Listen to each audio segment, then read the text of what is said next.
The Rabbit by Georgia Roberts Durston.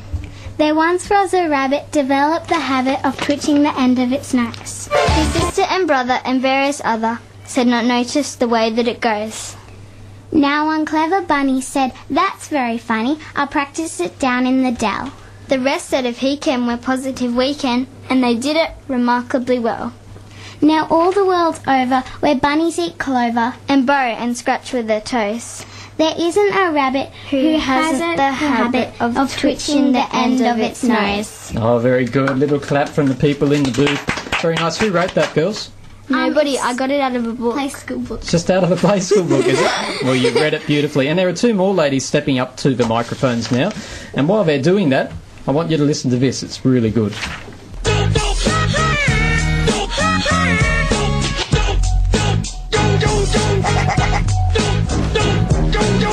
Sing along, girls. It's easy to sing to. Do, do, do, do, do. Do, do, do, do,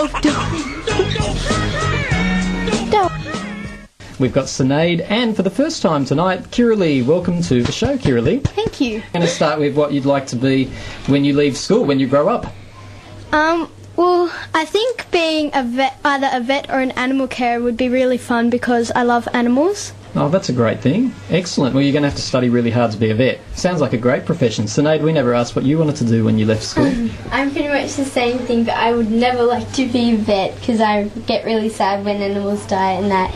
But I'd like to be a zookeeper or animal carer, like something like that. Oh, yeah, fantastic. I love animals.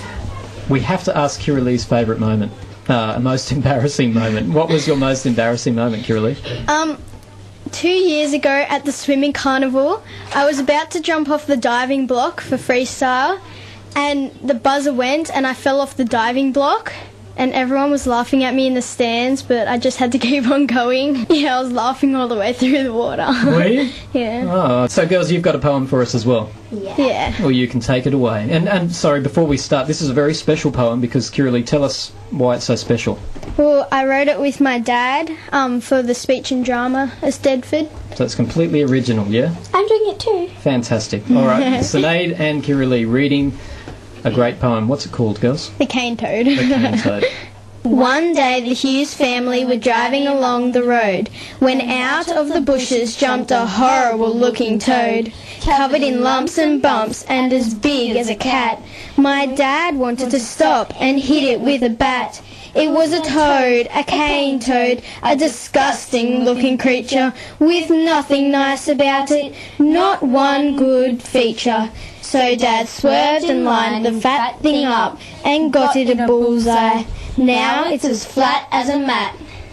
Oh, girls, that's fantastic. Sounds like it came straight out of a book. Congratulations. Little clap from everyone here in the studio, and people outside the studio are giving a big round of applause for that too. Thank you very much. How did you go at the Stedford with that? There was nobody else doing it, but I got first anyway, so... Hannah is going to be reading a poem which is called... Christmas Time. Christmas Time. And you didn't write this with your dad, did you? No, I wrote it by myself. And you wrote it by yourself? Yeah, at school. Gee, we're a talented school, aren't we? It's even surprising me. There you go. Take it away, Hannah.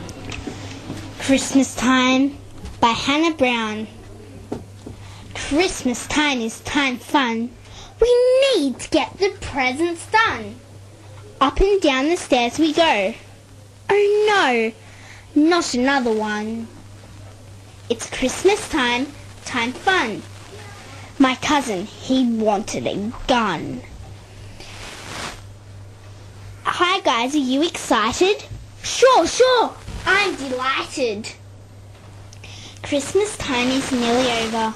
No, not Rover. The poem is over, officially over, ladies and gentlemen. A clap for Hannah. All right, and most embarrassing moment. Hannah actually wants me to ask her. She's been begging me to ask my most embarrassing moment. Because everybody else has done it, and I don't want to be the odd one out. It wasn't the time that you read a poem on air and you forgot the last line, was it? No. That actually wasn't the last line. Oh, was it? Okay, what was your most embarrassing moment then?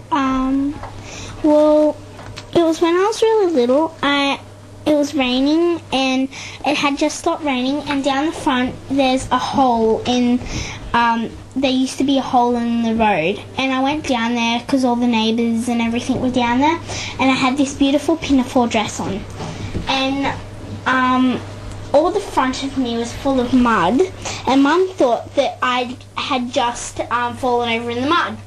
But then she got me to turn around, and my hair was full of mud, and she said, what have I done? And then I was crying, saying, Caitlin, wash the hair in my hair in the mud. And I was crying, and then Mum couldn't drag me inside, so she ended up stripping me off, and then she got the hose, and I was running around our 3 acres while she was trying to hose me off. I love that. The mud monster being chased by Mum with the hose. Mm-hmm. There's nothing more embarrassing than that. Yes. And was that just a few days ago? Of course not. It was when I was about 2. Bye. All right, we've got 2 more people stepping in front of the microphones now, and this is a very special moment because a lot of people have been calling in and demanding to know when is our interview with Mr. Leary coming up. And now is the time. Girls, welcome back to the show. We've got Brittany and Millie in front of the microphones now. Brittany and Millie, tell us how the interview went. It went well. Yeah? Were you nervous interviewing the new principal? No. Really? Our school was very sad last year when Wendy Bignell left as the principal of our school. We're very lucky to get Mr. Leary in here. Yes. Girls, do you think people are going to be surprised by the interview that we're about to play? No. No? Thanks for building it up, Brittany. Ladies and gentlemen, the one, the only, Brittany and Millie interviewing our principal, Mr. Leary. Now we're going to interview our new principal, Mr. Leary. So, Mr. Leary, how are you settling into St Joseph Primary School? I'm settling in really well, thanks. The children and the parents and the teachers have been very gentle with me and very welcoming. It's been an absolute pleasure. That's good then. What has been the hardest part? Well, the hardest part is probably getting to know everyone's names, working through all of the documentation and policies and things, getting to be familiar with those.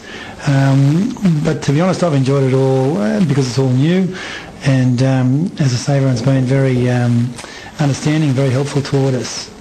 That's fantastic. What things would you like to change this year about the school? Oh, there's not a great deal I'd like to change about St Joseph.